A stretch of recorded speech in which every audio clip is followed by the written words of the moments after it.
Good morning, students, and welcome back to my YouTube channel. I'm Muhammad Arif, and you are watching your technical classes. Guys, as you know, in last video, I have made completed the lesson of hydraulics. Name of the lesson was hydraulic system.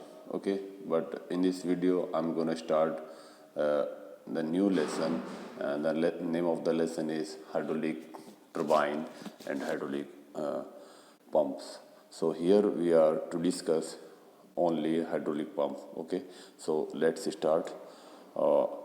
Pump hydraulic pump क्या है? सबसे पहले हम pump के बारे में पढ़ेंगे। तो पंप के बारे में आपको बताएं, पंप एक ऐसी डिवाइस है, हाइड्रोलिक डिवाइस है। आप जनरली देखते हैं टायर में हवा भरने के लिए पहले जो हैंड पंप होता था, हाथ से भरने वाला, हवा भरने वाला पंप, तो उसमें आप एयर को प्रेशराइज करके बाहर निकाल देते थे। कुल मिला के आप मैकेनिकल एनर्जी को किस एनर्जी में बदल रहे थे? वहाँ पर प्रेशर एनर्जी में। तो पंप का भी यही काम है कि pump is that device which converts the mechanical energy into hydraulic energy. Hydraulic energy means pressure energy. Pressure hydraulic में प्रेशर ही काम करता है मेन। तो हालांकि 3 एनर्जी होती हैं। Kinetic energy, in lesson number 5 I had told you about there are 3 types of the energy in a fluid, like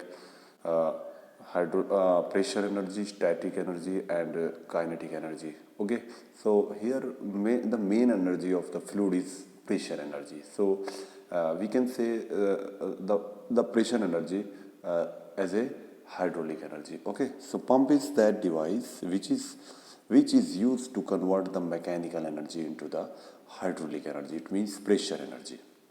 किसी भी लिक्विड को अगर आप पंप में डालें तो उसको प्रेशर बढ़ा के वो बाहर डिलीवर कर देता है उसको, है ना।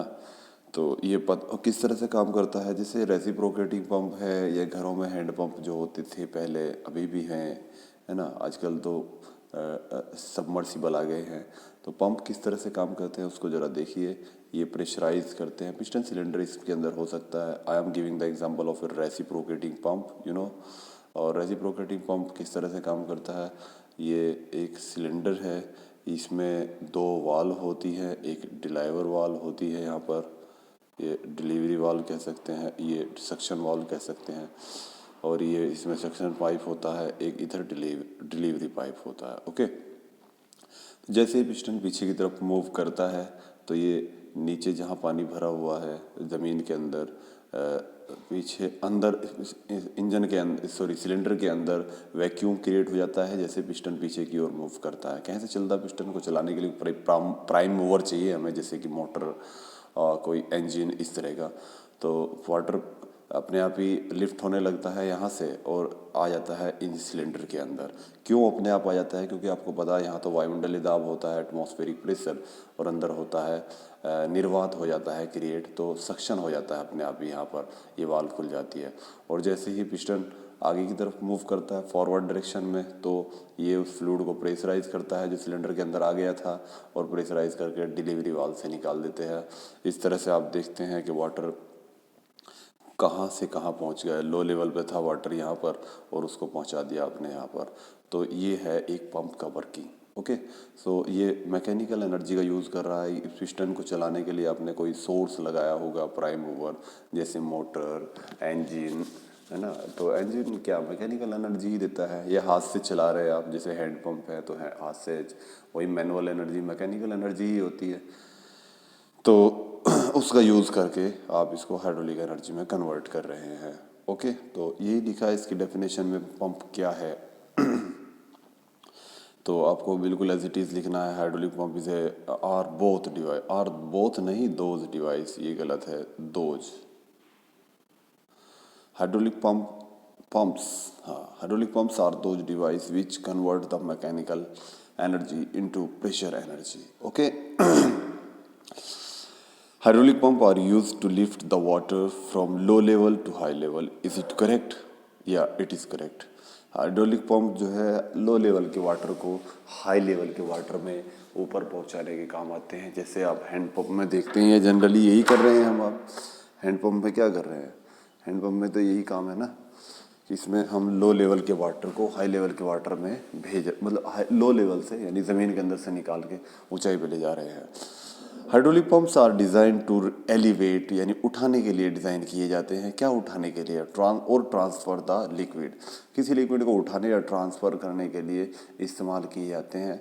At the expense of the power, किस खर्चे पर? इसको पावर चाहिए चलने के लिए, पावर के खर्चे पर ये डिज़ाइन किए जाते हैं, यानी पावर देनी पड़ती है और ये पानी को एक स्थान से दूसरे स्थान, जैसे नहरों में आप देखते हैं जनरली खेत के आसपास अगर कोई नहर है तो सेंट्रीफ्यूगल पंप लगा के हम पानी नहर से खेत में डाल देते हैं, तो ये ट्रांसफ़र कर दिया आपने। और एलिवेट तो करते ही है जनरली, घरों के टैंक भरते हैं ऊपर पंप चला करके, ये सब है। क्लासिफिकेशन, अब वो वहाँ रोटरी पंप होता है जो हम मोटर लगा होता है घरों में, घरों के साथ, घरों के में जो मोटर लगा हुआ है उसके साथ सेंट्रीफ्यूगल पंप होता है, एक्चुअली रोटरी होता है।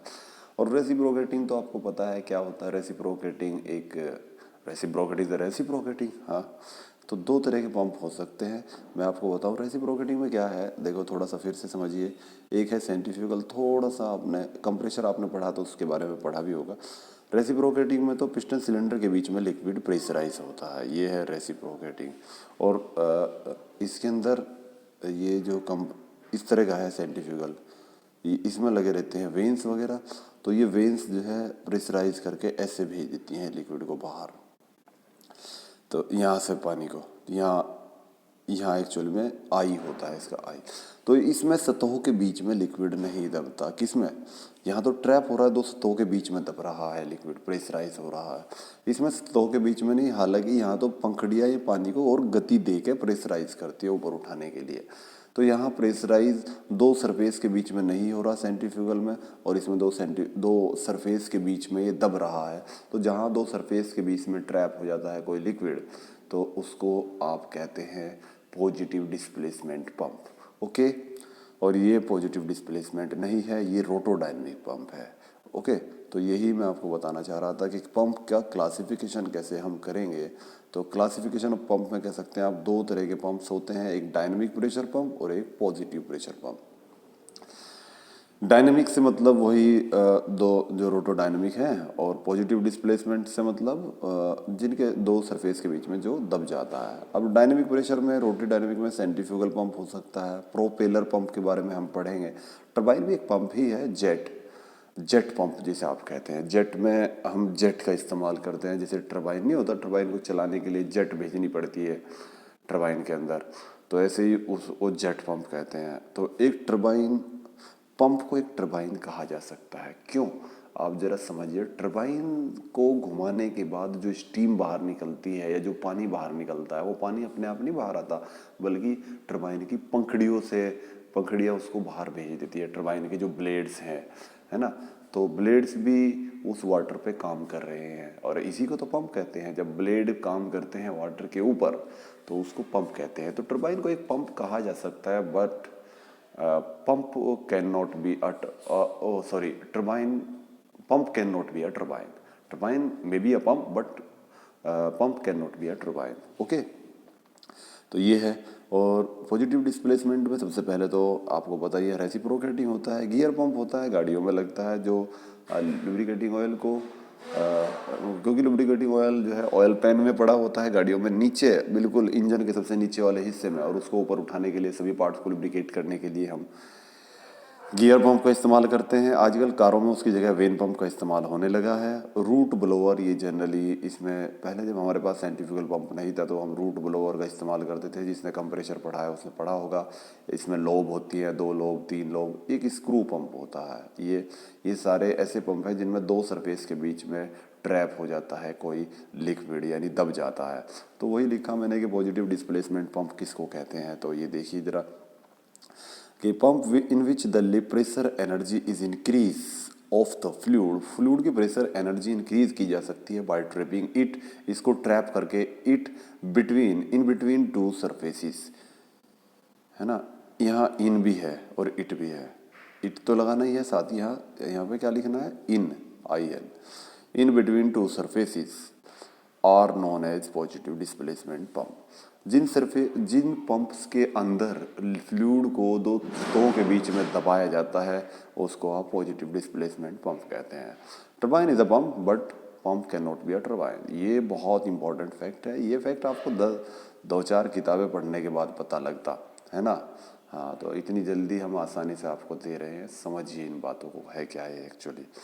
प्राइमिंग, एक बात आपको बता दें, किसी भी पंप को चलाने के लिए कभी कभी आप देखते हैं ना कि बाहर से पाइपलाइन फूट गई, पानी खींच ही नहीं रहा। हैंडपम्प चलाते हैं आप तो आप कहते हैं नल का उतर गया भाई, ये चल ही नहीं रहा, उतर गया, है ना।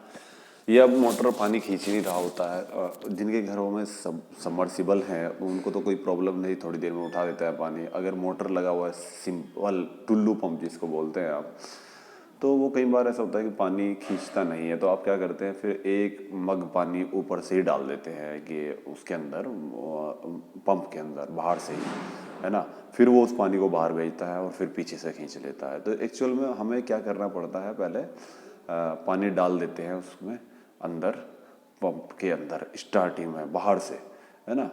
तो उसको बोलते हैं आप प्राइमिंग, है ना। या कुल मिला के इसे कह सकते हैं कि पंप के अंदर जो पहले हवा होती है ना, एयर वगैरह, उसको बाहर निकालिए, उसके बाद ही पानी खींचना शुरू करेगा ये। तो वो प्राइमिंग कहलाती है। हिंदी में इसको पिन्हान बोलते हैं, लिखा हुआ है, पिन्धन नहीं है, पिन्हान है। क्या है जी, इसको कहते हैं पिन्हान, पिन्हान। तो एक टर्म है जो आपके सिलेबस में दिया गया है कि पिन्हान, what do you mean by पिन्हान, वो सॉरी प्राइमिंग। तो प्राइमिंग मैंने आपको बता ही दिया कि प्राइमिंग क्या है। प्राइमिंग वही है कि आप पंप में पहले बाहर से पानी भरते, लिखा है कि it is the process of filling the chamber, ये चेम्बर है भाई, filling the chamber of pump, pump के चेम्बर को भरने का ये एक प्रोसेस है बाय लिक्विड से, सो दैट द एयर और गैस और वेपर जो भी उसके अंदर पहले बची हुई है, driven out from the pump is called priming. ताकि इस कॉल्ड की जरूरत नहीं है, बस यहाँ तक इतना ही काफी है, क्योंकि ऊपर लिख देना आपने it is the process of filling. तो ये पानी भरने के प्रोसेस का नाम है किसी पंप के अंदर, समझ गए। हाँ, तो इसके बाद देखिए टाइप्स ऑफ पंप में, देखिए पंप जो है पानी को ऊपर उठाने के काम आता है। किसी के यहाँ 3 फ्लोर हैं, किसी के यहाँ 4 फ्लोर हैं। तो ऐसा तो नहीं है कि 4 फ्लोर के लिए जिसके यहाँ चौथे फ्लोर पे वो रखा हुआ है टैंक, उसको भरने के लिए ज़्यादा दूसरा पंप लगाए, है ना। तो उसी कैपेसिटी के हिसाब से पंप लगाए जाते हैं। कितनी ऊंचाई पे आपको कितने हेड पे पानी ले जाना है, कितनी ऊंचाई पे। तो जो लो है, मतलब जो 15 मीटर तक पानी उठा सकते हैं उनको कहते हैं आप लो हेड पंप, और जो 15 मीटर से 40 मीटर तक उठा सकते हैं उनको कहते हैं आप मीडियम हेड पंप, और जो इससे 40 से ऊपर उठा सकते हैं उसको कहते हैं आप हाई हेड पंप। लेकिन मैं आपको बता दूं फॉर योर काइंड इंफॉर्मेशन, कोई भी pump, whether it is rotating type और whether it is positive displacement, a pump cannot lift the water exceed 10 metre. 10 metre से ज़्यादा कोई भी पंप पानी नहीं उठा सकता, एक सिंगल पंप, चाहे वो कैसा भी हो, इवन चाहे सबमर्सिबल हो, है नहीं। 10 मीटर का मतलब कितने फीट बैठ गए, 10 या 30 तो कम से कम लगा ही लो आप, 33 के आसपास बैठ जाएंगे। तो 30 फीट तक पानी उठा सकता है। और इसमें भी 10 फीट में भी पता क्या है, जब पंप चलते हैं तो क्योंकि इनमें मैकेनिकल पार्ट है, वाटर है, पाइप लाइन होती है, तो वाटर और पाइप्स के बीच में फ्रिक्शन हो जाता है। 10 मीटर से भी घट के वो 7.5 रह जाता है। थ्योरेटिकली ये लोग बोलते हैं कि 10 मीटर है, लेकिन एक्चुअली क्योंकि मैकेनिकल पार्ट ज़्यादा है तो 2.5 मीटर घट जाता है, तो कितना बचता है, 7.5। तो कोई भी पंप, ध्यान रखिएगा ये बात को, कि 7.5 मीटर गहराई से पानी खींच सकता है, इससे नीचे नहीं। तो आप मुझे फिर एक क्वेश्चन का आंसर बताइए कि जब कोई पंप 7.5 मीटर से नीचे से पानी नहीं खींच सकता, 7.5 मीटर से ज़्यादा, तो फिर ये जो हैंडपम्प लगते हैं जी हमारे यहाँ, तो चोया जो है, पानी का लेवल जो है वो 300 मीटर पे है, नल का यहाँ 300 मीटर पे लगता है, यहाँ 40 पे, तो वो कैसे खींच लेता है, इसका आंसर आपको देना है, आप खुद इसका बताइए। ओके, ठीक है, तो सोचिए इसके बारे में। तो नहीं, लेकिन ये करेक्ट है कि actually theoretically a pump can suck the water from 10 metre and practically it can suck the water from 7.5 metre at least. Okay, तो नेक्स्ट फिर हम चलते हैं रेसिप्रोकेटिंग पंप पे। रेसिप्रोकेटिंग मैंने आपको बता ही दिया किस तरह से काम करता है, एक बार मैं फिर बताना चाहूँगा आपको। यहाँ पे इसका फिगर आप बुक से बनाएंगे, लेकिन फिर भी एक बार थोड़ा सा देख लीजिए कि रेसिप्रोकेटिंग पंप कैसे काम करता है जी। देखो, दोनों पंप मैं एक बार में ही बता दूंगा आपको। रेसिप्रोकेटिंग दो प्रकार के हैं। तो इसमें क्या होता है देखिए जी, एक एक मिनट, इसमें एक तो होता है जी आपका एक वाल्व होती है जिसको कहते हैं डिलीवरी वाल्व, और एक वाल्व होती है जिसको कहते हैं आप सक्शन वाल्व। ओके, एक पिस्टन होती है, ये सिलेंडर है कोई, है ना, और ये पिस्टन है ना, यहाँ तक ये पिस्टन लगी हुई है, इसमें ये पिस्टन मूव करती है, यहाँ लगा रहेगा पाइप कोई, यहाँ ये पाइप है, और ये नीचे पाइप है जहाँ से इसको पानी खींचना है। इससे नीचे मान लिया पानी भरा हुआ है यहाँ पे। ओके, अब ये कैसे चलाती है, कनेक्टिंग रोड आप देखते ही है, चलती है क्रैंक वगैरह से, और क्रैंक के लिए इसको घुमाएंगे आप, ये इंजन वगैरह से कैसे भी घुमाएंगे। तो मान लीजिए, और ये वाल लगी है यहाँ पर, और एक वाल ये लगी है, ठीक है। तो स्टार्टिंग में जब आप इसको चलाएंगे ऐसे, इंजन से चलाओ चाहे कैसे भी चलाओ, तो पिस्टन कहाँ जाएगा भाई, पिस्टन जाएगा पीछे की तरफ मूव करेगा। पीछे की तरफ मूव करने पे एक यहाँ खाली स्थान रह जाएगा, खाली स्थान का मतलब निर्वात क्रिएट हो जाएगा। अच्छा, पीछे की तरफ जाने से ये वाल्व और टाइट बंद होगी, ये वाली, और अंदर की तरफ खींचेगी तो बंद, नीचे की तरफ आने पे ये बंद हो जाती है, और ये भी अंदर की तरफ खींचेगी तो ये खुल जाएगी, खुलेगी। तो अंदर था निर्वात, और जहाँ से पानी खींच रहा है वहाँ होता है वायुमंडलीय दाब, ये होता है 100, और निर्वात होता है 2.5 से भी कम। तो यहाँ जहाँ प्रेशर ज़्यादा है, ज़्यादा से कम की तरफ पानी उठ के अपना भी चला जाता है इसके अंदर, यहाँ पे आ गया और पिस्टन पहुँच गया यहाँ पे अभी, ठीक है। फिर आपने इसको, ये तो चला ही रहे हैं आप, है ना, तो फिर पिस्टन आगे की तरफ आएगा, और जब आप आगे की तरफ आएगा तो जो पानी यहाँ पे भर गया था उसको ये दबाएगा, दबाने से ये वाल्व तो और टाइट बंद हो जाती है। ये आप देख रहे हैं, जब आप इसको दबाएंगे ऐसे इधर से, तो ये बंद ही होगी, नीचे आके मिल जाएगी, और ये खुलेगी, तो खुल के पानी यहाँ से निकल जाएगा बाहर। कहाँ था वाटर, वाटर कहाँ था स्टार्टिंग में, वाटर था ज़मीन के अंदर यहाँ पर, और पहुँचाया कहाँ अपने यहाँ पर, किससे, प्राइम मूवर की सहायता से। तो ये है एक रेसिप्रोकेटिंग पंप की प्रोसेस, ठीक है। तो इसमें, हाँ, तो ये अब इसको, ये है सिंगल एक्टिंग, एक बार खींचता है पानी, एक बार देखो, एक बार तो पानी यहाँ आएगा जब पीछे जाएगा, और जब एक बार ऊपर आगे आएगा तो पानी यहाँ से निकालेगा। कंटिन्यू नहीं देता वाटर, झटके से देता, जैसे हैंडपम्प देखा आपने, एक बार हैंडपम्प को ऊपर उठा, हैंडपम्प का बता दें आपको, हैंडपम्प भी बिल्कुल इसी तरह है। अरे देखिए, हाँ, हैंडपम्प में क्या है, एक बार तो आप हैंडल उसको ऊपर उठाते हैं, है ना, तो वो पानी खींचता है, पानी नहीं देता तब, इस तरह का होता है वो ऐसे। इसमें यहाँ वाल वगैरह लगी रहती है, ये इसमें एक सरिया लगा रहता है, ये हैंडल होता है ना। तो जब आप इसको ऊपर उठाएंगे तो ये पानी खींचता है, यहाँ पे आ जाता है पानी, और इसमें टोंटी लगी हुई है, और जब दबाते हैं नीचे की तरफ तो पानी आता है। क्या कंटिन्यू पानी आता रहता है, झटके से ऐसे, एक बार नहीं आया, एक बार आया, एक बार नहीं आया, एक बार आया, तो इसका मतलब डिस्चार्ज ये कंटिन्यू नहीं देता। ये भी तो रेसिप्रोकेटिंग है, पिस्टन तो यहाँ भी है ना, ये वाल, ये भी रेसिप्रोकेटिंग पंप का एग्जांपल है। बस ये वर्टिकल पोजीशन में लगा दिया, वो हमने हॉरिजॉन्टल में बता रहे थे आपको, ये हैंड पंप होता ही है। प्रॉब्लम यही है बस इसमें रेसिप्रोकेटिंग में, कि ये कंटिन्यू सप्लाई नहीं देता, डिस्चार्ज जो है लगातार नहीं देता, हाँ प्रेशर ज़्यादा बढ़ा के देता है, ये तो बात है।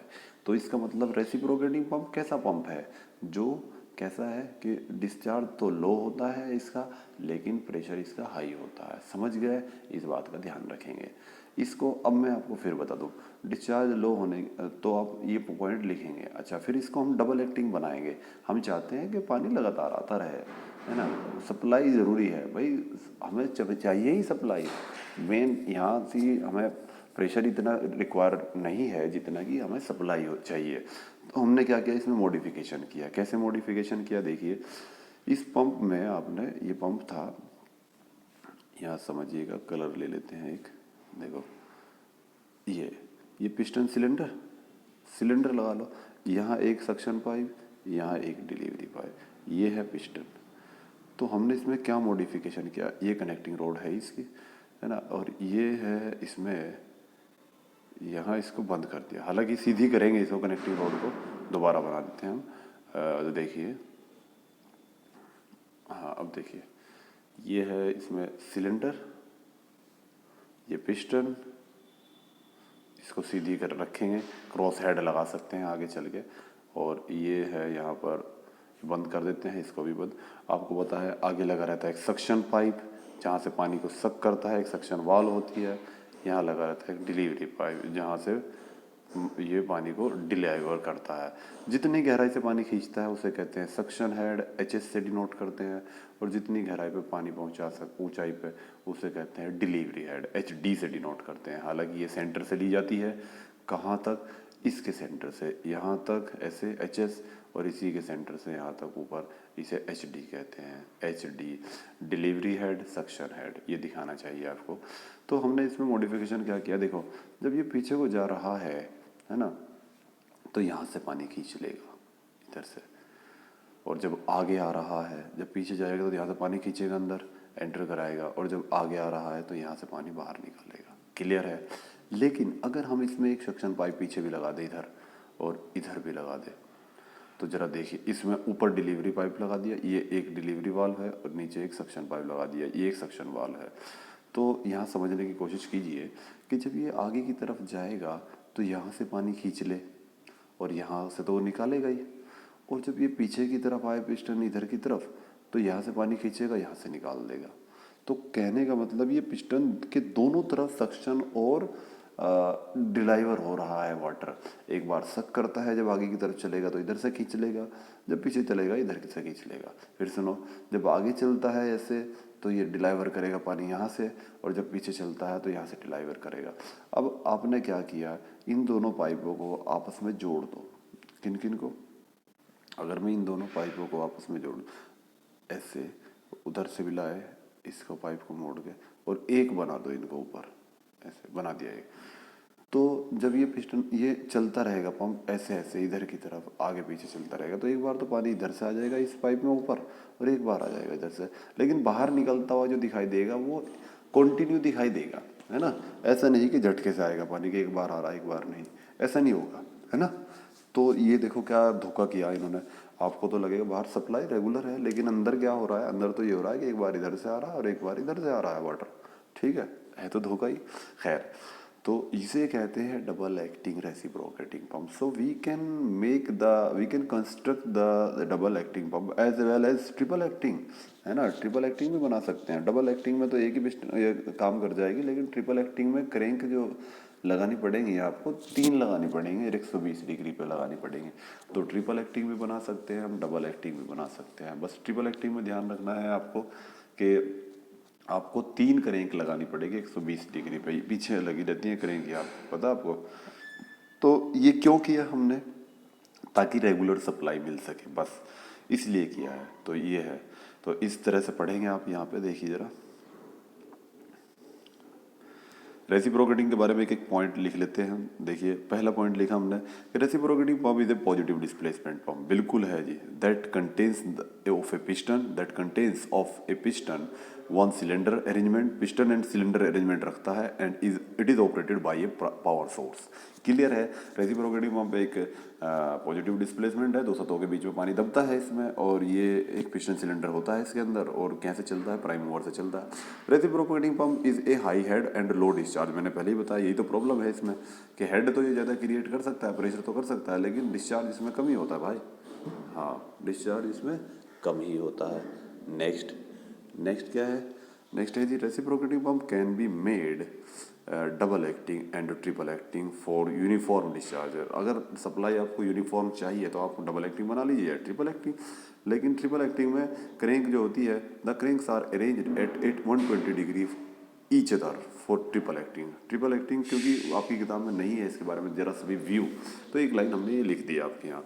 बहुत इंपॉर्टेंट नोट्स है ये, इजीली आपको नहीं मिल सकते। मैं आपको फिर बता रहा हूँ, जिसको प्रॉब्लम है हिंदी में, इंग्लिश में, तो वो आप इसकी हिंदी खुद बना सकते हैं। इतने ज़्यादा टफ लैंग्वेज नहीं है, हमने इसको इजी लैंग्वेज में लिख के आपको दे रहे हैं। Okay, next, a pump with 3 cylinder is called 3 throw pump. एक सिलेंडर वाला भी हो सकता है पंप, 2 सिलेंडर भी हो सकता है, जिसे स्टेजिंग कहते हैं ना। हमने आपको कंप्रेशर में पढ़ाई थी, जिसने RAC पढ़ा होगा, कि अगर हम एक सिलेंडर इस्तेमाल करते हैं तो उसे कहते हैं सिंगल सिलेंडर, अगर एक सिलेंडर से निकलने के बाद दोबारा फिर दूसरे सिलेंडर में दबाते हैं आप लिक्विड को, वो हाई प्रेशर पे हो जाता है, फिर तीसरे में दबाओ तो और ज़्यादा हाई प्रेशर पे हो जाएगा। इस तरह से एक के बाद एक सिलेंडर लगा लीजिए आप उसमें, तो सिंगल सिलेंडर मल्टी सिलेंडर हो जाता है। जैसे इंजन होता है, एक सिलेंडर इंजन भी होता है, 2 सिलेंडर वाला भी होता है, कार में 4 सिलेंडर वाले लगे थे, रोडवेज बस में जो आजकल नहीं चली लॉकडाउन के दौरान उनमें 6 होते हैं, 6 सिलेंडर। ओके, तो ये है the sum of suction head and delivery head is called total head. तो ये आपको पता होना चाहिए, 2 ही हेड होते हैं इसमें, सक्शन जहाँ से पानी खींचता है उसे सक्शन हेड कहते हैं, और जहाँ पानी पहुँचाता है उसे डिलीवरी हेड कहते हैं। कुल मिला के सक्शन हेड कहाँ से कहाँ तक होता है, the free surface of the liquid at low level to the centre of the piston, वो सक्शन हेड कहलाता है। And from the centre of the piston to the to that height up to where the water is to be delivered. Okay, that is called delivery head. और suction pipe की जो लंबाई है वो 10 metre से ज़्यादा नहीं हो सकती। मैंने पहले ही बताया था कि 10 मीटर से नीचे से पानी, ज़्यादा गहराई से पानी नहीं खींच सकता, कोई भी पंप हो जाए, रेसिप्रोकेटिंग हो जाए, रोटरी, है ना। लेकिन और वो 10 से भी कम हो जाता है, और 2.5 मीटर और घट जाता है क्योंकि फ्रिक्शन वगैरह होता है, तो कितना बचता है 7.5 मीटर। 7.5 मीटर का मतलब 7 या 21, 4 फीट और लगा लो, 25 फीट बस, एटलीस्ट 25 फीट से गहराई से कोई भी पंप पानी नहीं खींच सकता। आपके यहाँ समरसेबिल लगा रहता है मोटर 300 फीट पे, 250 फीट पे, तो कैसे खींच रहा है? आपने मोटर ही वहीं रख दिया नीचे ही, आपने मोटर ही वहीं रख दिया, वहीं से ही तो पानी उठा रहा हो, नीचे से खींच थोड़ा ही रहा, ऊपर नहीं खींच रहा। आप 250 फीट तो तब मानते जब मोटर तो रखते आप घर में ऊपर, है ना, ऊपर, और पानी के लिए पाइप लगाते नीचे, देखो खींचे लेता क्या, नहीं, आपने मोटर ही ले जाके पानी में डुबो दिया। इसीलिए तो सबमर्सिबल का उसको ड्राउनेबल, आपने ड्राउन कर दिया मोटर को ही, सबमर्ज कर दिया, पानी में ही डुबा दिया, तो वो नहीं खींच रहा पानी, वो तो एक धोखा है आपके साथ। कुल मिला के 300 फीट से खींच लेगा पानी, एक्चुअल में तो वो वहीं से उठा के पानी अपने ऊपर भर देता है, और जब अपने ऊपर भरता रहेगा वो कहाँ जाएगा, ऊपर ही निकलेगा, क्योंकि बराबर में तो निकलने का स्पेस है नहीं, पाइपलाइन लगी हुई है, समझे ना। तो खींचना तो वो होता है कि पंप रखा ऊपर ज़मीन पे और पानी खींचना नीचे से, तब देखो उसकी पावर है कि नहीं, तो कोई नहीं खींच सकता ऐसे, है ना। सबमर्सिबल का नाम समझते हो क्यों है सबमर्सिबल? डूबने योग्य, सबमर्जिबल नाम है उसका। देखो मैं आपको स्पेलिंग लिखा दूँ, आधों को पता ही नहीं। सबमर्ज, सबमर्ज माने डूबना, सिबल सबमर्सिबल, सिबल से मतलब हो गया एबल, है ना, सबमर्सिबल, तो ये नाम है सबमर्सिबल। आधे तो समरसेबल ही कहते हैं। सब डूबने योग्य पंप जो पानी में डूब जाता है, ठीक है। हाँ, आप कहेंगे नल का तो खींच दे जी, नल का भी तो 250-250 फीट पे लगे रहते हैं बहुत सी जगह, तो वो कैसे खींचते हैं जी, वो भी पता होना चाहिए आपको। चलो आप तो नहीं पता करेंगे, वैसे हम आपको ये नेक्स्ट वीडियो में बताएंगे, पहले आप बताइए हमें ये क्यों ऐसा है, ठीक है, बताएंगे। हाँ, आपको ही बताना होगा पहले ये आंसर कि कैसे हम 250-300 मीटर से पानी खींच देते हैं। हैंडपम्प में भी 100 फीट पे तो नल का कम से कम लगाते ही हैं आप। तो ये था जी आपका रेसिप्रोकेटिंग पंप। इसमें अभी सिंगल एक्टिंग या डबल एक्टिंग कुछ नहीं लिखा था, आप कोई भी एक फिगर बना सकते हैं, वेदर तो चाहे डबल एक्टिंग का बना दीजिए चाहे सिंगल एक्टिंग का। देखो यहाँ दिखाया हुआ है, ये सिंगल एक्टिंग का दिखाया है कि डबल एक्टिंग का, इन्होंने कैसे बनाया है कुछ समझ में नहीं आ रहा, आपके आ रहा होगा। ये है सिलेंडर, देखिए यहाँ पर आपको सिलेंडर बना के दिखाते हैं, ये सिलेंडर बना हुआ है, ये रहा, देख रहे हैं, यहाँ तक बनाइए इधर ऐसे, एक वाल ये रही, यहाँ पे है, अरे ये क्यों नहीं चल रहा भाई, देखो ये रही वाल, एक वाल, वैसे भी वाल लगा सकते हैं ऐसी भी, ये भी जैसे आपने रैम में लगाई थी, हाइड्रोलिक रैम में, है ना, यहाँ भी दिखा रखी एक वाल इसने, है ना। एक सक्शन पाइप ये है, तो सक्शन हेड ये रहा, एक सक्शन पाइप ये रहा, और एक डिलीवरी पाइप ऊपर है, एक नीचे है, तो इसका मतलब ये डबल एक्टिंग दिखाया है। फिगर बनाने के लिए you can help your self by the book, तो बुक से भी आप हेल्प ले सकते हैं। मैंने नीचे एक फिगर ऐड भी किया है बुक से, आप चाहे तो बुक की हेल्प भी ले सकते हैं फिगर बनाने के लिए। कहाँ से लें बुक की हेल्प? ये रहा जी, देखो, है ना, बहुत अच्छा, बिल्कुल सिंपल दिखाया हुआ है फिगर, ये रहा, तो यहाँ से हेल्प ले लीजिए। ये सिंगल एक्टिंग का है ना, और डबल एक्टिंग का कहे तो डबल एक्टिंग की भी आप ले सकते हैं। ये रहा डबल एक्टिंग का फिगर, ये रहा, ठीक है जी। तो दोनों में से बना लीजिए, दोनों ही बनाएंगे, जहाँ सिंगल, पहले वाले में सिंगल एक्टिंग बना लीजिए, फिर डबल एक्टिंग का आगे आ रहा है इसमें क्वेश्चन शायद, तो वहाँ डबल एक्टिंग का बना लेंगे आप। ओके, चलिए आगे बढ़ते हैं। इसके बाद एनालिसिस करेंगे इसका। अब हम यहाँ थोड़ा सा है ना सिंगल इसका अभी यहाँ तक आ गए हम। इसके बाद ये है एनालिसिस ऑफ रेसिप्रोसिटी फॉर्म। हालांकि आपके यहाँ ये पॉइंट छोड़े जा सकते हैं, आपके यहाँ सिंपल कंसेप्ट ही है, हालांकि ये भी कंसेप्ट में ही आता है, लेकिन थोड़ा सा पता रहना चाहिए आपको क्या होता है। देखो जी हमें निकालना है इसमें डिस्चार्ज। डिस्चार्ज क्या होता है? Area into volume, area into volume. अब एरिया इंटू वॉल्यूम कैसे निकालें भाई? Area into volume, sorry area into velocity, या यूं कह दीजिए डिस्चार्ज का एक फॉर्मूला आपको पढ़ाया गया था हाइड्रोलिक्स में, क्यू बराबर वॉल्यूम अपॉन टाइम। अगर टाइम को 1 सेकंड ले ले तो वॉल्यूम वॉल्यूम चाहिए, बस जितना वॉल्यूम उतना है डिस्चार्ज। तो पर है ना, तो आपने वॉल्यूम निकालने के लिए क्षेत्रफल गुना लंबाई, क्षेत्रफल पिस्टन का कितना मान लिया ए, लंबाई कितनी मान ली यहाँ से यहाँ तक, लेंथ ऑफ स्ट्रोक कहते हैं इसको एल, तो एरिया इंटू लेंथ क्या हो गया वॉल्यूम। ये कितने मिनट में है भाई, कितने चक्कर में, एन चक्कर में है, एन चक्कर तो पर मिनट होते हैं, आरपीएम पर मिनट, पर मिनट को सेकंड बनाओ 60 से भाग कर दो, ALN/60। तो डिस्चार्ज का फॉर्मूला तो आपसे पूछ सकता है कि रेसिप्रोकेटी पंप से how can we determine the discharge, कैसे? तो आप कहेंगे ALN/60। ये सिंगल एक्टिंग है कि डबल एक्टिंग? डबल एक्टिंग से दुगना निकलेगा, सिंगल एक्टिंग से आधा निकलेगा, क्योंकि दो दो लग जाते हैं, एक आगे एक पीछे। तो अगर 2 से गुना कर दे तो डबल एक्टिंग हो जाएगा। यही किया होगा इसने, आगे ये लिखा देखो 2 से गुना कर दिया तो डबल एक्टिंग। डिस्चार्ज का मात्रक आपको पता होना चाहिए, मीटर क्यूब पर सेकंड होता है। ये है डबल एक्टिंग के लिए। पहला ये एनालिसिस टर्म था, वर्क डन पर सेकंड अब निकालेंगे अब, क्योंकि वर्क इसको देना पड़ता है कि इससे लिया जाता है। बताइए आप, पंप से हम वर्क लेते हैं कि देते हैं? इसको वर्क होता है फोर्स इनटू डिस्टेंस, यानी मैकेनिकल पावर, इसको देनी पड़ती है भाई, है ना। देने के लिए आपको कितना कार्य करना पड़ेगा वो जरा बताइए। तो कितना कार्य करना पड़ेगा उसका फॉर्मूला कैसे निकाल सकते हैं आप? वर्क का फॉर्मूला होता है force into distance. Force, force कौन सा लें हम यहाँ? फोर्स का मतलब, फोर्स का मात्रक क्या होता है? फोर्स का मात्रक होता है न्यूटन। न्यूटन इंटू डिस्टेंस का मात्रक मीटर। तो न्यूटन में तो ले लो आप वेट ऑफ लिक्विड, जिस पानी को इसे पहुंचाना है ऊपर, और कितने हेड तक पहुंचाना है, टोटल हेड ले लो, टोटल स्टैटिक हेड, दोनों जोड़ दो तो बल गुना दूरी कार्य ही नहीं हो गया, न्यूटन मीटर। देखो तो बल, वेट कैसे निकाल सकते हैं पानी का? रो जी वी, वॉल्यूम को क्यू भी लिख सकते हैं ना, अगर टाइम 1 सेकंड ले लो तो रो जी क्यू तो हो गया पानी का वेट, और टोटल हेड से गुना कर दिया आपने, ये होगी पावर। 1 सेकंड पावर लिखे इसको कार्य, वर्क डन पर सेकंड ही तो पावर हो भाई, तो वर्क डन पर सेकंड भी कह सकते हैं, इसको पावर भी कह सकते हैं। समझ गए? हाँ, क्यों क्यों कह सकते हैं? क्योंकि वर्क अपॉन टाइम, और टाइम 1 सेकंड ले लो तो वर्क जो बचा वही पावर होगी कि नहीं? तो वही लिखा भाई, ये पावर हो गया, ठीक है। और आपको बता, रोजी का आप स्मॉल डब्ल्यू भी कहते हैं, क्यू को वॉल्यूम कह सकते हैं, ALN, बाकी टोटल हेड को इससे डिनोट करें अगर, और बटे 60 ये भी हो सकता है, ठीक है।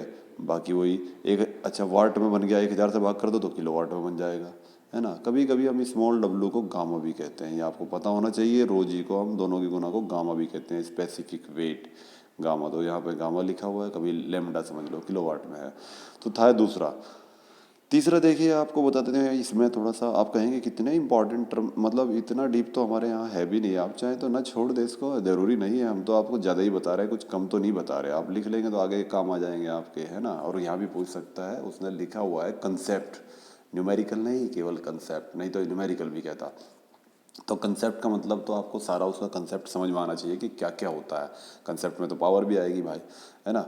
एक एक पॉइंट थोड़ी लिखेगा, जब उसने लिख दिया कि कंसेप्ट, तो कंसेप्ट में सारी चीज़ें आएंगी। इसके बाद मैं आपको बता दूं कि पिस्टन जो है ना, कभी भी देखिएगा पिस्टन आगे आगे की वाली दीवार पे नहीं टकराता। यहाँ आगे आप सोचो जब आगे की तरफ आएगा तो यहाँ टकरा जाएगा, नहीं, थोड़ा सा यहाँ छोड़ देता है, क्लियरेंस जिसको कहते हैं। आपने पिस्टन सिलेंडर इंजन में भी पढ़ा होगा क्लियरेंस, है ना। एक बात, दूसरी बात तो आप यानी जितना इसने पानी खींचा वो क्या उसको सारे को बाहर निकाल देगा? नहीं, क्यों? क्योंकि कुछ तो यहाँ बच जाएगा ना। तो वैसे तो थ्योरी क्या कहती है कि जितना पानी खींचा उतना ही बाहर आएगा, ये तो थ्योरी कहती है। वही नीचे से 10 पानी खींचा है 10 लीटर, तो ऊपर भी 10 लीटर आना चाहिए, लेकिन कुछ एक्चुअल में डिस्चार्ज जो है वो ज़्यादा नहीं होता भाई, कम आता है। देख रहे हैं आप, कम आ रहा, वजह कुछ क्लियरेंस में भर गया, है ना। तो ये जो डिस्चार्ज में अंतर है एक्चुअल में और थ्योरेटिकल में, इन दोनों को कहते हैं आप स्लिप, ये स्लिप कहलाती है ना। तो ये लिखा कि थ्योरेटिकल में और थ्योरेटिकल में और एक्चुअल डिस्चार्ज में थोड़ा सा अंतर होता है। थ्योरेटिकल तो ज़्यादा होता है लेकिन एक्चुअल घट जाता है, फ्रिक्शन लॉस भी है, उससे भी घटेगा डिस्चार्ज क्योंकि पाइप वगैरह वगैरह है इसके अंदर। तो ये लिखा the difference between the theoretical discharge and the actual discharge is called slip. Percentage में निकालते हैं, परसेंटेज में निकालो अंतर को, मान लिया अंतर है 10 का और उसी से भाग कर दो। भाई आपने कहा 2 की हानि हुई, कितने में हानि हुई 10 में और गुना 100, तो परसेंटेज निकल जाएगी कि नहीं। अरे 1 मिनट यार, ये क्या हुआ, कहाँ थे हम भाई, यहाँ थे क्या, नहीं इसमें थे शायद। यार ये तो गड़बड़ हो गई, 1 मिनट रुकिए। हाँ ये थे। तो इस तरह से यहाँ आप समझ सकते हैं कि ये है परसेंटेज में निकालने के लिए फिर 100 से भी गुना कर दो।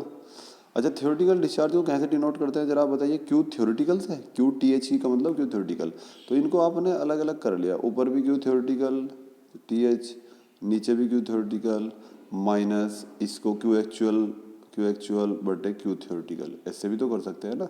समझ आ रहा है कि नहीं आपको, आ ही नहीं रहा आपको यार समझ। हाँ देखो ऊपर क्या था क्यू थ्योरेटिकल माइनस अलग किया, क्यू एक्चुअल अलग किया, और नीचे थ्योरेटिकल है तो इसके भी बटे थ्योरेटिकल कर लिया, उसके भी बटे थ्योरेटिकल कर लिया, तो ये तो एक हो गया ना, और ये एक्चुअल बटे थ्योरेटिकल, तो ऐसे ही तो लिखा, ये देख लो हो गया क्या एक, ये रहा एक, और एक्चुअल बटे थ्योरेटिकल। ये तो आपको पता सीडी होता है, वेंचुरीमीटर में नहीं पढ़ा आपने, कोफिशिएंट ऑफ डिस्चार्ज गुना 100। तो स्लिप को आप ऐसे भी निकाल सकते हैं, स्लिप आपसे पूछ सकता है, बहुत इंपॉर्टेंट टर्म है, स्लिप होनी चाहिए कि नहीं होनी चाहिए, ऐसा होना भी चाहिए भाई। जितने के लिए आपने पंप बनाया उतना डिस्चार्ज कर देगा, स्टैंडर्ड कभी पंप हुआ नहीं हुआ, इतने स्टैंडर्ड, तो फ्रिक्शन इसका मतलब कुछ हो ही नहीं रहा। और हालांकि पाइप भी लगे रहते हैं, एक नलके में एक दिन पानी चला दो 2-4 दिन अंदर से लाल हो जाता है, किस वजह से, लाल से मतलब रस्ट लग जाता है, इतना फ्रिक्शन होता है पानी के और दीवार के बीच में, है ना। तो फिर आप कहोगे प्लास्टिक के पाइप लगा लो, उसमें भी रहेगा फ्रिक्शन, लोहा तो फिर भी नीचे मोटर में लोहे का नहीं लगेगा, सिलेंडर लगेंगे, तो ये सब जो है उसमें स्लिप होती भी है और होनी भी चाहिए भाई थोड़ा बहुत, है ना। स्लिप में भी पॉजिटिव, ये पॉजिटिव भी हो सकती है, कभी कभी तो ऐसा होता है कि एक्चुअल ज़्यादा हो जाता है, अगर पाइपों को छोटा कर दो आप, छोटे बड़े कर दो, एक्चुअल ज़्यादा हो जाता है। अब एक बात बताइए, जब एक्चुअल ज़्यादा किस केस में होता है बताया जाएगा आपको, है ना। एक्चुअल अगर ज़्यादा हो गया तो माइनस में आ जाएगी, आपको क्या लगता है। वैसे एक्चुअल हम कर सकते हैं कि एक्चुअल ज़्यादा हो जाए, हमें तो ज़्यादा ही चाहिए वैसे तो, लेकिन पॉजिटिव भी हो सकती है, पॉजिटिव भी हो सकती है, नेगेटिव भी हो सकती है। एक्चुअल डिस्चार्ज, एक्चुअल डिस्चार्ज ज़्यादा भी हो सकता है। अब एक बात बताओ आप, अगर आप क्या करो, इस पाइप को आप क्या कर दो, किस पाइप को, ये जो है ना जो डिलीवरी पाइप है उसको आप छोटा कर दो, देखो जी ये, अरे बंद ही कर दिया हमने, चलो देखो ये बना दो बड़ा और ये कर दो छोटा, यहाँ से यहाँ आने में तो टाइम लगेगा लेकिन यहाँ से बाहर जाने में टाइम लगने का नहीं, स्पीड से बहुत तेज़ी से पानी निकलेगा, तो ये लगातार सप्लाई ज़्यादा देगा, इसका मतलब डिलीवरी ज़्यादा हो रही, यानी एक्चुअल ज़्यादा आ रहा, डिस्चार्ज खींच रहा है बहुत ज़्यादा कम, मतलब टाइम तो लग रहा, तो टाइम के हिसाब से होता है डिस्चार्ज, आपको पता इतने सेकंड में इतना पानी, है ना। तो यहाँ से खींचेगा तो क्योंकि लेंथ ज़्यादा है, खींचेगा देर में लेकिन सप्लाई ज़्यादा करेगा, तो एक्चुअल ज़्यादा हो जाएगा, थ्योरेटिकल कम, तो ऐसे ज़्यादा, इसे लॉन्ग बना दो, इसे छोट बना दो, है ना। तो यही है बस कि कभी कभी हम क्या करते हैं, देखो लिखा when delivery pipe is small and suction pipe is long, pump is running very high speed, तब स्लिप जो है नेगेटिव हो जाती है क्योंकि एक्चुअल ज़्यादा हो जाता है, और होनी भी चाहिए, हम चाहते भी हैं 2% तक हम स्लिप चाहते भी हैं इसमें, कोई अगर 2% तक स्लिप है वो एक गुड पंप माना जाता है, अच्छा पंप, ठीक है।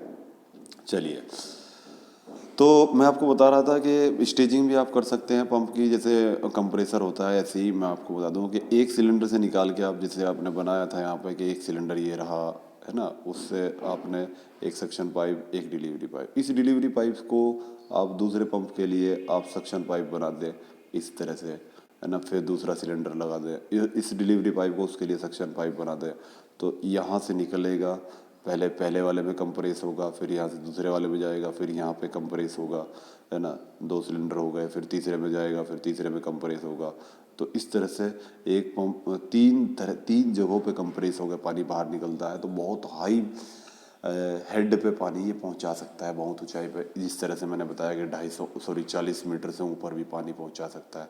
40 मीटर के फिट कितने हो गए, 4 तिया 12, 120 तो एक एक्चुअल में हो ही गए, हालांकि 130 के आसपास बैठे, 130 फीट ऊंचाई पे पानी, इतने तो घरों पे आपके होते भी नहीं, है ना। तो उसके लिए आपको स्टेजिंग करनी पड़ती है। जब एक सिंगल सिलेंडर लगता है तो उसको आप कहते हैं सिंप्लेक्स, 2 लगते हैं ड्यूप्लेक्स, 3 लगते हैं ट्रिप्लेक्स, ठीक है। हाँ, तो इस तरह से सिलेंडर भी आप लगा सकते हैं। मैंने एक फिगर दिखाया है, आपकी किताब में भी है। तो यही था कि multi cylinder of reciprocating pump क्यों लगाते हैं हम यही चाहते हैं ताकि हर ज़्यादा प्रेशर पे पानी पहुंचाया जा सके ज़्यादा ऊंचाई पे। तो वही एक फिगर है, यहाँ पे आप लास्ट में देखेंगे। ये रहा एक फिगर, इसको आप किताब से बना सकते हैं, यूज़ कर सकते हैं इस फिगर का। सिंपलेक्स, ड्यूप्लेक्स एंड ट्रिप्लेक्स, ये शायद ये रहा, देखो कि लगाए ना इसमें एक से बाद एक के बाद एक सीरीज में जोड़ दिए। तो एक वाले सिलेंडर को आपने कहा सिंप्लेक्स, 2 वाले को ड्यूप्लेक्स, 3 वाले को ट्रिप्लेक्स। फिगर बनाइए, दो थोड़ा सा पढ़ लीजिए उसके बारे में और क्या है इसमें, ठीक है। तो ये है जी। तो क्यों किया वो आपको पता ही लग गया, हमने इसलिए किया ताकि अधिक ऊंचाई पे पानी पहुंचाया जा सके। ओके, चलिए नेक्स्ट पे चलते हैं। ये आप पढ़ रहे हैं इसमें एनालिसिस ऑफ रेसिप्रोकेटिंग पंप का, और उसमें आपने 3-4 पॉइंट पढ़े। मल्टी सिलेंडर बनाया जा सकता है, मैंने लिखा आपको क्यों बना सकते हैं लिखा reciprocating pump can be use with multi cylinder to gain uniform delivery and liquid without using air vessel. अब ये आप ये क्या है, वायु प्राप्त नहीं, वायु पात्र है, पात्र माने बर्तन, है ना। आप कभी कभी पंप के साथ हम एक एयर वेसल भी लगाते हैं। एयर वेसल वायु का पात्र, खाली वायु के लिए, जैसे हमने रैम में लगाया था एयर वेसल एक। तो यहाँ हम आपको बताएंगे एयर वेसल का यूज़ क्यों होता है। हालांकि बस आपको मल्टी सिलेंडर का कंसेप्ट समझ में आया कि क्यों लगाते हैं, है ना। Multi cylinder reciprocating pump is made to get high pressure, मैंने बता ही दिया कि हाई प्रेशर गेट करने के लिए, है ना, हम लगाते हैं। To get the uniform discharge, एक बात बताइए, जब आप एक के बाद एक के बाद एक तो कंटिन्यू डिस्चार्ज हमें मिलता रहेगा तो यूनिफॉर्म डिस्चार्ज आएगा, इसके लिए भी लगा सकते हैं हम। और डबल एक्टिंग और ट्रिपल एक्टिंग भी बनाया जा सकता है। द वेस्ट वे, अच्छा, लेकिन आपको पता है कि इन सारे वे में देखो, डबल एक्टिंग भी बना सकते हैं आप, सिंगल एक्टिंग भी बना सकते हैं। ये कर दो रेगुलर डिस्चार्ज के लिए, रेगुलर सप्लाई के लिए आप एक और बताया अभी कि मल्टी सिलेंडर बना दो, सिंपलेक्स, ड्यूप्लेक्स, ट्रिप्लेक्स बना दो। सिंपलेक्स में तो नहीं, ड्यूप्लेक्स एंड ट्रिप्लेक्स बना दो। एक और वे है इसका, यूनिफॉर्म डिस्चार्ज गेन करने के 3 तरीके हैं। या तो मल्टी सिलेंडर बनाइए आप, या फिर इसको बनाइए सिंगल एक्टिंग, डबल एक्टिंग, और या फिर एक इसमें लगा दीजिए एयर वेसल। एयर वेसल ये रहा। अब एयर वेसल क्या होता है वो मैं आपको बताना चाहूँगा। इसका पहले फिगर समझिए, आपको फिगर बनाना ही है। क्या फ़ायदा है इसका, देखो जी, पंप चला रहे हैं आप, रेसिप्रोकेटिंग पंप, उस पर मोटर कितने का लगा रहता है, जो घरों में है ना, घरों में जो मोटर लगा रहता है वो मैं आपको बताऊँ 0.25 HP का है। एक घरों में जो मोटर लगे रहे, ये टुल्लू पंप जो लगे रहते हैं घरों में, टुल्लू पंप, तो वो कितने मोट पंप का है, कितने उसका है, वो है 0.25 HP। पॉइंट, अरे एक मिनट लिख देते हैं, 0.25 HP। कितना छोटा सा मोटर और कितना पानी भर देता है। अगर इससे भी छोटा लगाना चाहते हैं, और सबमर्सिबल की बात नहीं कर रहे हैं, अब सबमर्सिबल में बड़ा लगता है मोटर, ज़्यादा HP का, लेकिन हम ये चाहते हैं कि कम HP का मोटर लगे। इसका मतलब कम वर्क देना पड़े पंप को चलाने, कम वर्क देना पड़ेगा, बिजली कम फूकेगी, सिंपल सी बात है। तो the main target is to give less work, है ना, तो टू द पंप। ओके, तो ऐसा करने के लिए हम मीन इस्तेमाल करते रहते हैं कुछ भी, कि अभी पहले मैंने बताया 3 वे है करने के उसके। एक और वे बता दिया इन्होंने कि एयर वेसल लगाओ। सिंपल आपको बताया था कि सक्शन पाइप होता है, सक्शन पाइप यहाँ था। अब इन्होंने क्या किया, यहाँ तक था सक्शन पाइप बस, ये कुछ नहीं था इसमें।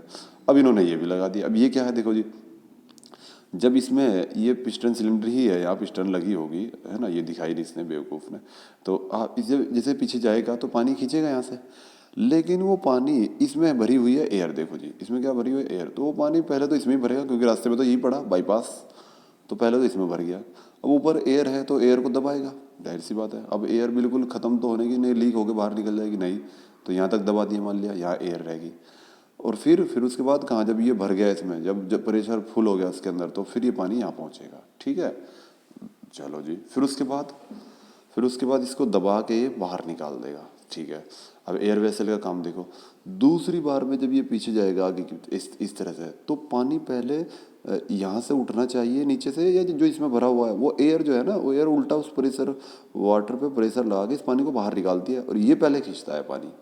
तो यहाँ से नहीं खींचना पड़ा दूसरे स्ट्रोक में, दूसरी प्रोसेस में जब ये स्टार्ट हो गया, तो पंप को पानी कहाँ से नहीं खींचना पड़ा, कि सक्शन यहाँ से जो ज़मीन है वहाँ से नहीं खींचना पड़ा, हाफ में से ही आ गया। तो इसका मतलब कम काम करना पड़ा पंप को, कम काम करना पड़ेगा तो मोटर छोटा लगेगा। तो ये है एयर वेसल का काम, समझ गए। तो एयर वेसल का यूज़ इसलिए करते हैं ताकि पंप को कम कार्य करना पड़े, यानी कम एचपी का मोटर लग जाता है। पता कितना % कार्य बच जाता है इससे। अगर आप किसी पंप को 100 किलोवाट पावर दे रहे हैं तो केवल आपको 20 किलोवाट ही पावर देनी पड़ेगी एयर वेसल लगाने से। 20 किलोवाट, कुल 20 से भी कम, 16 ही देनी पड़ेगी, 16 किलोवाट बस। तो कितना एडवांटेज है एयर वेसल का। एयर वेसल ऐसे नहीं कि इधर ही लगाते हैं हम, एयर वेसल डिलीवरी पाइप के साथ भी लगाया जा सकता है। देखो ये रहा, दोनों डिलीवरी पाइप के साथ भी और सक्शन पाइप के साथ भी लगा सकते हैं। इससे यूनिफॉर्म सप्लाई तो मिलती ही है। वहाँ ये क्या करेगा, वहाँ ये यूनिफॉर्म सप्लाई का काम करेगा, ऊपर डिलीवरी में सप्लाई यूनिफॉर्म देगा। साथ ही साथ इससे काम भी बचता है। कितना, मैंने बताया कि सिंगल एक्टिंग पंप में इससे कितना काम बच जाता है, 84% वर्क बच जाता है कम से कम, 84%। तो यहाँ आप देखिए, ये आपको फिगर बनाना है, it is very important to the examination point of view. So let's have a look on the theory of air vessel which is being used in with a reciprocating pump. Okay, तो चलिए वहीं चलते हैं। तो ये figure बनाएंगे आप। चलो अब वहाँ चलते हैं जहाँ पे हम आ गए थे, है ना। ये है इसमें, अरे एक मिनट, अभी भी नहीं, हाँ यहाँ पे काफ़ी टाइम लग रहा है इसमें। चलिए ये रहा एयर वेसल।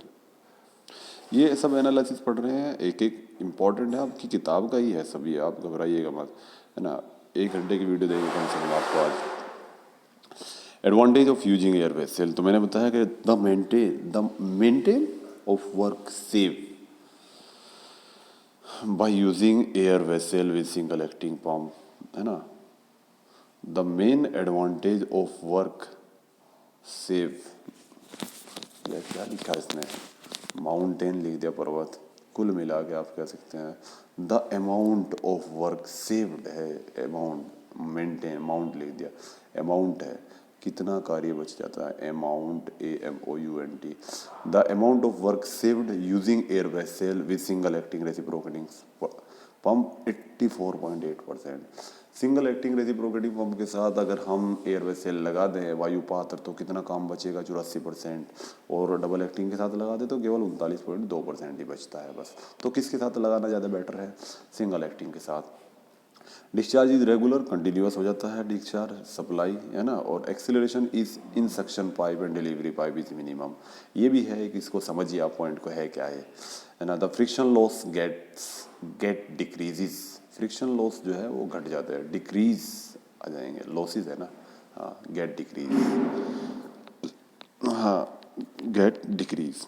क्यों घट जाते हैं, क्योंकि फ्रिक्शन, ये एयर वेसल जो है एकदम से पानी को भेजता है, फ्रिक्शन के कारण जो मोशन में कमी आती है उसको वायु पूरी कर देती है। तो ये है। इसके बाद आगे चलते हैं, आगे बढ़ेंगे, एक एक पॉइंट हम समझ रहे हैं यहाँ पर इसके अंदर। अब जरा देखिए, एक पॉइंट फिर समझाना चाहूँगा मैं आपको।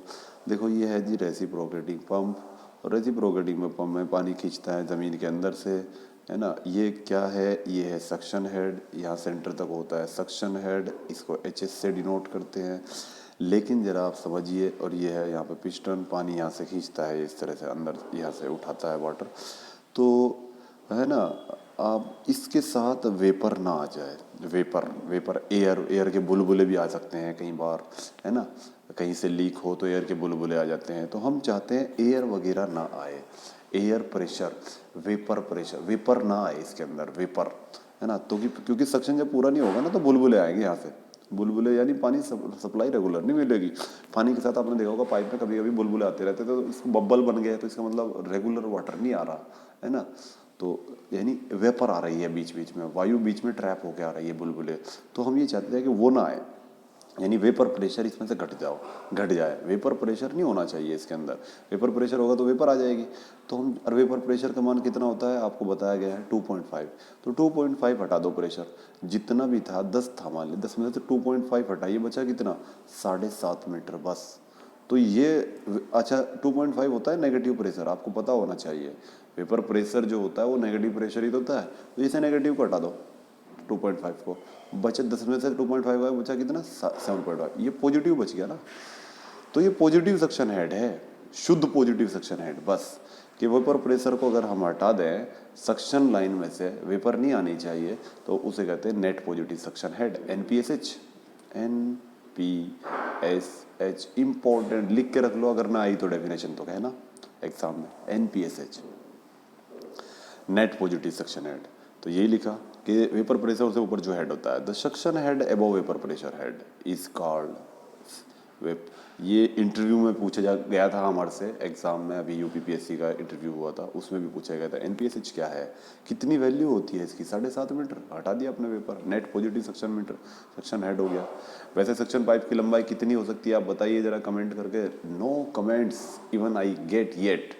ओके, चलिए नेक्स्ट, ये था आपका रेसिप्रोकेटिंग पंप यहाँ तक। इसके बाद हम चलते हैं सेंट्रीफ्यूगल पंप। सेंट्रीफ्यूगल पंप ये पॉजिटिव डिस्प्लेसमेंट पंप नहीं है, आपको पता है इसमें क्या होता है, इसके बारे में थोड़ा सा बता देता हूँ मैं आपको कि इसमें जो होता है, ये यहाँ देखिए, इसमें इस तरह से एक होती है केसिंग, चलो केसिंग तो बाद में, एक तो होता है इम्पेलर। इम्पेलर में बनी रहती है आँख और उसमें लगी रहती है इस तरह पंखुड़ियाँ, ऐसे ऐसे इस तरह से, और इन पंखुड़ियों को, ये है इम्पेलर, ये पहिया कह सकते हैं, और ये इस तरह से बंद रहता है इस तरह से, और इसके बाद ये बंद रहता है एक केसिंग के अंदर, केस ऐसे,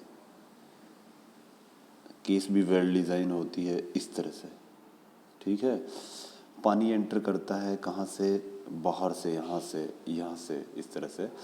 कुल मिला के जब इसको चलाते हैं, ऐसे घूमता है, ये खाली स्पेस है तो हवा को बाहर निकाल देता है ऐसे, यहाँ से जब ये ऐसे चलेगा ना एंटी क्लॉकवाइज डायरेक्शन में, तो हवा को बाहर निकालेगा, ऐसे भेजेगा, हवा बाहर निकलेगी, यहाँ निर्वात पैदा हो जाएगा। ज़मीन के अंदर पानी है, कुएं में डालते हैं इसको, ज़मीन के अंदर पानी है तो वहाँ से, यहाँ तो ज़मीन के अंदर तो वायुमंडलीय दाब होता है, वहाँ से पानी आँख में आ जाता है, यहाँ इसकी आँख में, इसको आई बोलते हैं, आई, आँख में आ जाएगा। और क्योंकि ये चल रहा है पहिया ऐसे इस तरह से, तो जो सेंटर पे पानी आ गया उसको बाहर धकेल देगा इस तरह से, क्योंकि जब ये चलेगा ऐसे ऐसे धकेलेगा, और धकेल लेगा, जब बाहर धकेलेगा तो आपको पता बाहर केसिंग है, ये बाहर नहीं निकल सकता पानी, तो ऊपर चढ़ना शुरू हो जाता है पानी, यहाँ से निकल के ऐसे ऐसे जाना, इस तरह से जाएगा ऊपर। और आप ख़ास तौर से ये भी देख रहे हैं, इसकी सबसे बढ़िया इंपॉर्टेंट बात ये है कि इसमें ये देखो, यहाँ हेड कम है और यहाँ आप देख रहे हो और ज़्यादा हो गया, और ज़्यादा हो गया, हेड कमान बढ़ता जा रहा है, ये और ज़्यादा हो गया, पंप से दूरी हो गई इसकी। तो जैसे जैसे ये इम्पेलर घूमता है, तो देख रहे हैं जहाँ हेड कम होता है वहाँ प्रेशर एनर्जी कम होती है, तो धीरे धीरे, क्योंकि ये तो काइनेटिक एनर्जी देगा ना, ये जो इम्पेलर है वाटर को बाहर भेजेगा तो गति देगा उसको, लेकिन गति जो ऊर्जा केसिंग के डिज़ाइन होने के कारण, क्योंकि केसिंग का डिज़ाइन इस प्रकार से होता है कि वहाँ हेड बढ़ता रहता है, इसका मतलब धीरे धीरे प्रेशर बढ़ता रहता है, और एंड पे आके प्रेशर बहुत ज़्यादा बढ़ जाता है। ये केसिंग इस तरह से लगाई, हेड बढ़ने पे प्रेशर बढ़ता है, आपको पता है। तो केसिंग को इस तरह से डिज़ाइन किया जाता है कि वाटर की जो काइनेटिक एनर्जी होती है वो प्रेशर एनर्जी में कन्वर्ट हो जाती है, और प्रेशर जो और डिलीवरी पाइप से, ये जो है डिलीवरी पाइप है, डिलीवरी पाइप से पानी को ऊपर प्राप्त कर लेते हैं हम कहीं भी। तो कुओं में अधिकतर ट्यूबवेल में यही लगता है, इसका नाम है सेंट्रीफ्यूगल पंप, है ना। जब घुमाते हैं तो पानी ऊपर चढ़ता है, ये है ना, इसका एग्जांपल होता है, इसका प्रिंसिपल, बाल्टी लो, बाल्टी में पानी लो और उसको हाथ से घुमा दो, पानी था यहाँ तक इस तरह से, लेकिन ये कैसे चढ़ जाएगा, पानी ऐसे हो जाएगा भाई, इस तरह से चढ़ जाएगा। जब आपने इसको ऐसे घुमाया तो परिधि पे चढ़ गया वाटर, ये है इसका सिद्धांत। सेंट्रीफ्यूगल फोर्स क्या है, जब किसी भी वस्तु को, when a body is rotated in a circular way, then a force generated from the centre at toward the periphery of the circle. Okay, तो केंद्र से एक बल काम करता है जो बाहर की तरफ लगता है, toward the periphery of the circle, और उस फोर्स को आप कहते हैं सेंट्रीफ्यूगल फोर्स। तो आप कमेंट करके जरा हमें बताइए कि फोर्स दो तरह के होते हैं, एक सेंट्रीफ्यूगल, एक सेंट्रीपेटल। ओके, अभिकेंद्रीय बल, अपकेंद्रीय बल, यहाँ हम अपकेंद्रीय बल की बात कर रहे हैं, तो अभिकेंद्रीय की आप बताएंगे क्या होता है, जरा समझिए उस बात को और बताइएगा हमें। नहीं बताएंगे, हमें पूरा विश्वास है आप पे कि आप नहीं बताएंगे। चलिए, तो सेंट्रीफ्यूगल के बारे में, वो इसका फिगर हमने बनाया है, ये रहा देखो, उसी तरह है कि नहीं, इसमें भी बिल्कुल जो बता रहे थे। हाँ, ये एक बात और भी है कि जहाँ से पानी खींचते हैं उसमें एक जाली लगा देते हैं ताकि पत्थर वगैरह ना आए, पत्थर वगैरह कबाड़ इसके अंदर आ गया तो यहाँ फंसेगा, इसके अंदर आके इम्पेलर के अंदर फंस गया तो ये जाम हो जाएगा, बंद हो जाएगा। कभी कभी आपने देखा भी होगा, ये ट्यूबवेल में से निकाल के लाते हैं कुएं में से, जी खराब हो गया इसको सही करो, खोलता है पता लगा लकड़ी फंसी हुई है, कीचड़ भर गया, ये सब। तो इसलिए जाली स्ट्रेनर लगा लेते हैं। मैंने तो आपको बताया था कि इरिगेशन में एक वो होते हैं पंप हाउस में, तो इतना पानी मतलब पत्थर भी अंदर खींच देता है, पत्थर भी, इतने बड़े बड़े पंप है। इस पाइप का भी डायमीटर 1 मीटर डायमीटर हो जाता है कभी कभी। खैर घरों में इतने बड़े नहीं लगते। तो सेंटर से आपको पता ही है, सेंटर से जो डिस्टेंस होती है जहाँ से पानी खींच रहा है, सक्शन हेड होता है, और इससे ऊपर डिलीवरी हेड है, ये लिखा हुआ है HD, और ये इम्पेलर है ही। और आप देख रहे हैं कि इस तरह से केसिंग डिज़ाइन की गई है कि इसका ये बढ़ती रहती है डिज़ाइन। इसको आप फिगर चित्र किताब से बनाएंगे। स्पाइरल केसिंग है, सांप की तरह की केसिंग है, देख रहे हैं सांप कैसे होता है ऐसे, हाँ स्पाइरल। इसकी इस तरह की केसिंग है कि धीरे धीरे गति ऊर्जा दाब ऊर्जा में बदलती रहती है, और अंत में हम डिलीवरी पाइप से पानी अधिक ऊंचाई पर प्राप्त कर लेते हैं। इम्पेलर एक पहिया है, पित्तल का भी हो सकता है बना हुआ, और कहीं ना कहीं पंप रखा रहेगा, उससे कहते हैं बेस, जहाँ रखा हुआ है ना, और यहाँ से पानी खींचना है free surface of the liquid. Sketch है, फिगर आप यहाँ से बना सकते हैं। ये लो भाई फिगर बना ली हो किताब से, ये रहा आपके लिए, ये रहा, मिल गया। देखो ये है, लिखना नहीं है, अब लिख दिया तो हमने काफ़ी लिखा हुआ है आपके लिए, इतना नहीं, आपकी बार हम आपको खुद ही दे रहे हैं, कभी कभी आपको अपना आप लिखना रहेगा। वॉल्यूट, इसमें वॉल्यूट केसिंग लगाई है इसने। वॉल्यूट केसिंग और स्पायरल केसिंग में क्या अंतर है, थोड़ा सा पढ़िए इस बारे में, कभी कभी अपने आप ही पढ़िए, बताएंगे आपको बाद में जब हम सब डिस्कस कर लेंगे। तो सेंट्रीफ्यूगल पंप पे हैं यहाँ पर, और सेंट्रीफ्यूगल पंप के बारे में 1-2 पॉइंट लिखेंगे यहाँ पे। उसकी कंस्ट्रक्शन, हर एक पंप में उसकी वर्किंग लिखनी है, कंस्ट्रक्शन लिखनी है, और उसका, हाँ और क्या लिखना है, यहाँ नहीं है, ये तो पीछे है, ये रहा कहाँ पर, इसका भी एनालिसिस करेंगे। एनालिसिस बहुत इंपॉर्टेंट है, ये रहा जी इसका। तो ये किस सिद्धांत पे काम करता है जी, 55 मिनट 56, चलिए 4 मिनट में इसको फिनिश करेंगे। Centrifugal pump work on the principle of centrifugal force, clear, ये तो क्लियर है। The pump is low head, हाँ ज़्यादा ऊंचाई पे पानी नहीं पहुंचा सकता, ये तो बात है। ये लगातार सप्लाई देगा भाई, ये पानी जो है जितना यहाँ से भेजता रहेगा लगातार मिलता रहेगा। और पहले वाले में जो रेसिप्रोकेटिंग में पढ़ रहे थे आप, रेसिप्रोकेटिंग में सप्लाई रेगुलर नहीं थी, बस ये बात थी। तो लेकिन इसमें नुकसान ये है कि ज़्यादा ऊंचाई तक नहीं चढ़ा सकता, वो ज़्यादा ऊंचाई तक चढ़ा सकता है, वो high head low discharge pump है, ये लो हेड हाई डिस्चार्ज पंप है। दोनों में डिफरेंस समझिए आप, इस बात को बहुत इंपॉर्टेंट है। तो घरों में आपको सप्लाई चाहिए या प्रेशर, घरों में आपको चाहिए सप्लाई, डिस्चार्ज रेगुलर चाहिए, तो ये लगावे आप रेसिप्रोकेटिंग, यही लगाते हैं, है ना। घरों में टुल्लू ही पंप तो लगे, इसका नाम टुल्लू पंप ही है, बस छोटा सा लगा दें आप, वहीं उसी में लगा रहता है, मोटर के साथ ही है, ठीक है। आप कहेंगे घरों में नलका भी लगाते हैं रेसिप्रोकेटिंग, तो सप्लाई रेगुलर मिलेगी नलके में, एक बाल्टी भरने के लिए लगे रहो टक टक टक 1 घंटा, चलो कोई बात नहीं। लेकिन वो अच्छे थे, उसके साथ आपको वर्कआउट नहीं करना पड़ता ना, बेटर था ऑप्शन वो, है ना। लेकिन अभी ख़त्म हो गई, क्या करें, है ना। तो पुरानी हमारी जो चीज़ें हैं उनका इस्तेमाल करने की कोशिश करें। इस तरह से बड़े बड़े जितने भी सेलिब्रिटी अपने फार्म हाउस बनाते हैं, वो सब लोग वो सब चीज़ें रखते हैं जो पहले हुआ करती थी। बेटर भी है, जब तक आप पहली उस स्थिति में नहीं जाएंगे, नेचर में नेचुरल नहीं बनेंगे, तो आप नुकसान रहेगा। देख रहे हैं ना आजकल आप, ये नेचुरल सिस्टम, एनवायरनमेंट नेचुरल हो रहा है, तो आपके यहाँ कितने पक्षी आ रहे हैं, है ना। सहारनपुर से हिमालय दिखने लगा, है ना। आप जो है पक्षी, मतलब इतना साफ हो गया है एनवायरनमेंट कि आप खुद ही महसूस कर रहे हो कि इवन पक्षी आपके घरों में आ रहे हैं, मैं तो देख रहा हूँ खुद ही यहाँ पर इस तरह से। तो ये सब है, नेचुरल में रहेंगे तो बहुत बेटर रहेगा। चलिए नेक्स्ट, चलिए आगे चलते हैं, नहीं तो यहाँ ज़्यादा बड़े फिलोसफर बन जाएंगे हम। पहले तो देखिए, the pump as low head and high discharge pump, the water enters at the blade, blade में टकराता है वाटर, एंटर्स, बिल्कुल सही बात है, रेडियली एंटर करता है और टेंजेंशियली निकल जाता है। अब आप कहेंगे ये क्या चक्कर है, रेडियली का मतलब जरा बताइए।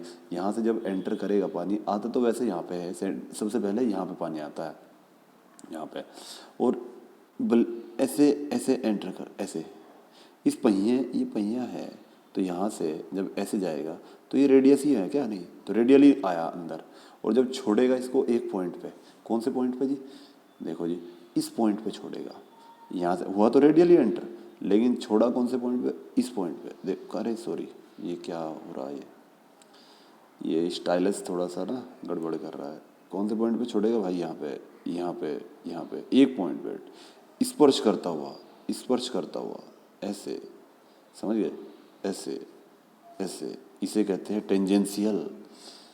एक पॉइंट स्पर्श रेखा, स्पर्श रेखा है क्या, ये भी स्पर्श रेखा, ये भी स्पर्श रेखा, ये भी स्पर्श रेखा, स्पर्श ये बाहर निकालता है। तो इम्पॉर्टेंट पॉइंट है, ये पता होना चाहिए। टेंजेंशियली पानी बाहर छोड़ देता है, लीव कर देता है ब्लेड को tangentially. Next, casing is design in such a way that, casing को इस तरह से डिजाइन किया जाता है कि kinetic energy gradually changes into pressure energy. बिल्कुल अभी बताया था। The number of veins in a centrifugal pump और 6 से 8 ऐसे ऐसे पॉइंट हैं जो अपनी किताबों में झक मारते रहो जो मिल जाए आपको। ये कितनी वेन्स होती हैं, ये 6 से 8 होती हैं। जेई लेवल के पॉइंट है, बीटेक में आप पढ़ेंगे। ये 3 तरह के ब्लेड हो सकते हैं। आप देख रहे हैं, आप देखो, मान लिया ये पंप आगे की तरफ चल रहा है और ब्लेड भी आगे की तरफ ही मुड़ा हुआ है, तो इसका नाम है फॉरवर्ड कर्व्ड ब्लेड। पंप आगे की तरफ चल रहा है, ब्लेड मुड़ा हुआ पीछे की तरफ, बैकवर्ड कर्व। पंप आगे की तरफ चल रहा है और ये है सीधा रेडियल कर्व। सेंटर से अगर दीदी तक की दूरी क्या कहलाती है, रेडियल ही कहलाती है। तो 3 तरह के कर्व इस्तेमाल होते हैं blades, forward curve, backward curve और रेडियल कर्व। ज़्यादा बेटर कौन सा है, ज़्यादा एफिशिएंसी इसके साथ आती है। आप मुझे कमेंट करके बताइए, हम आपको मान जाएंगे कि आप हाँ कुछ सीखा, आपने ध्यान से देखा। ये कौन सा कर्व ब्लेड है मुझे बताइए, ये है ना, और पंप के चलने की डायरेक्शन ये है, बस, है ना। बताइएगा कमेंट करके, आप फ़ोटो खींच लो यहीं कहीं इसका स्क्रीनशॉट और मुझे बताओ कि इस ब्लेड का, इस कर्व का नाम क्या है ब्लेड का। तो खैर मैं आपको बता देता हूँ कि 3 तरह के ब्लेड हैं मैक्सिमम हम, है ना। अच्छा आप ज़रा बताइए, यहाँ एंगल जो है बताया आपको, इसमें ये एंगल देखिए कितना है। यहाँ आप एक लाइन खींचिए सेंटर पे, सॉरी 1 मिनट, हाँ ये खींचा, ये खींचा, यहाँ तो 90 है तो लिखा 90 बीटा का मान। बीटा अब क्या है आपको पता लगेगा, है ना। ये कितना है, सॉरी जिस डायरेक्शन में जा रहा है, अरे ये क्या हो रहा है, हाँ तो ये 90 से ज़्यादा है। और यहाँ देखिए 90 से ज़्यादा कि कम, अरे इधर से एक तरफ से नापते, इधर वाले बाहर वाले एंगल नहीं, अंदर वाले नापते, सॉरी इधर वाला, ये 90, ये 90 से कम लिखा हुआ ना। और फिर इस पे भी टेंजेंट कीजिए, ये 90 से ज़्यादा हो गया। तो एक 90 से ज़्यादा है एंगल, एक में 90 से कम है, एक में 90 ही है। तो ये भी पूछ सकता है ना। इसके नीचे क्या लिखा हुआ है, ये डिस्चार्ज इंक्रीज, जिनमें 90 से ज़्यादा एंगल है तो वो टाइम के साथ साथ मतलब हेड जितना बढ़ेगा उतना ही डिस्चार्ज बढ़ता जाता है। ये लिखा discharge increases of with rising head, बढ़ते हुए हेड के साथ। मान लिया आपको 10 मीटर पानी, 10 मीटर ऊंचाई पे पहुंचाना है पानी, तो हेड बढ़ेगा, हेड बढ़ गया ना, तो डिस्चार्ज आपको क्या लगता है घटना चाहिए, बढ़ेगा। अच्छा फिर आपने कहा दूसरा पंप है उसमें 15 पे पहुंचाना, तो वहाँ डिस्चार्ज घट जाएगा या बढ़ जाएगा। तो अगर फॉरवर्ड कर्व ब्लेड लगा देना, चाहे जितनी ऊंचाई पे ले जाओ उतना ही डिस्चार्ज बढ़ता जाता है। तो ये लिखा आपने, फॉरवर्ड कर्व में क्या होता है, डिस्चार्ज बढ़ता है ऊंचाई बढ़ने के साथ, बैकवर्ड में घटता है डिस्चार्ज, और इसमें रहता है कांस्टेंट। ठीक है, ये है। बैकवर्ड कर्व ज़्यादा अच्छे हैं, लेकिन घरों में कौन सा इस्तेमाल करते हैं मैं आपको बता दूं, घरों में ये पंप ये इस्तेमाल करें। खोल के देख लियो पंप, पित्तल का मिलेगा इतना सा इम्पेलर, और सीधी लकीरी मिलेंगी उस पर, लकीरी बच्चे कहते हैं ये, इस तरह से ऐसे, मतलब वेन सीधे मिलेंगे उसमें, रेडियल हैं। ठीक है, ये हो गया जी, यहाँ तक बस इतना ही काफ़ी है आज के लिए, क्योंकि वीडियो बहुत लेंदी हो जाएगा, आप बोर हो जाएंगे इससे, है ना। एक होगी, चलिए। तो I hope you like this video, and for another video you can subscribe and like my channel, and don't forget to press the bell icon to be updated. Okay, thanks for being on this video, thanks for watching.